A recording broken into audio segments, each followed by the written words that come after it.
পৃথিবীতে সবচেয়ে শক্তিশালী জিনিস হচ্ছে লোহা, যা সবকিছু কেটে ফেলতে পারে। লোহার থেকেও শক্তিশালী হচ্ছে আগুন, যা লোহাকে গলিয়ে ফেলতে পারে। আগুনের থেকে শক্তিশালী হচ্ছে পানি, যা আগুনকেও নিভিয়ে ফেলতে পারে।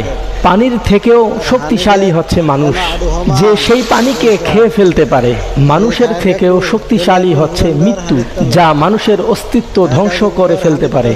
মৃত্যুর চেয়েও শক্তিশালী হচ্ছে দোয়া, যা মানুষের তকদির পর্যন্ত বদলে দিতে পারে।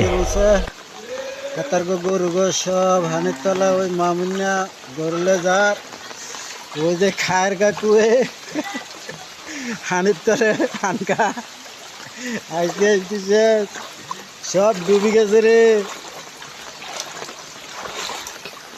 এই যে খায়ের কাকুর কো বান্ধুয়ার মুরগা তাল সব শেষ তার ডে করা পানি আর আন্ডা বাড়ি দেখ আন্ডা বাড়ি হেনা হয়েছে হেনা ওরে বাবুরি আড়ু মান হানি হয়েছে বুঝতি মাশাল্লাহ কাল্লা দিয়েছি তোর একরম আজ একরম আন্ডা হুরানগর হানির তলে সব হরি গেছে এই আমরা বাড়ি মাছা হাল দে আন্ডা কলের দুয়ার সব হানির তলে। এই যে আমরা ঘরের চারিদিকে মাটি ভাঙ্গি হয়ে গেছে, শুধু মাঝখানে একটু পানি আছে। এই দেখ আমরা ঘর হানির ডেউ খেলা হুরান ঘর মাল সাবানা কিছু বার করতে হারিনো। এই দেখ সব ফিলারটি ছাড়া আর কিচ্ছু নাই, কতক্ষণে যে ডলি হরে ঘর পন্ডিত কম জানা।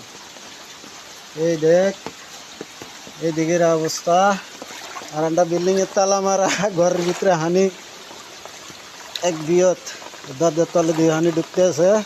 আন্ডার বিল্ডিংও ডুবে যাবো একটু পরে। এই হয়েছে অবস্থা। কাল্লা তোরে দিয়ে হয়েছিলাম একরম, আর যে আর ক্রম সব টিম উদ্যানে ডুবি যার মুরগা তাল ডুবে গেছে আন্ডার সব ডুবি গেছে। আন্ডা হুড়ে কাল্লা দিয়েছি হানি নিচে। আর আজ যা দেখ কি অবস্থা, আর মেঘালয়ের হাত কান্ন সব সাগর টিন টিন ডুবে গেছে, বাড়িঘর ডুবে গেছে। আর দোয়া করিস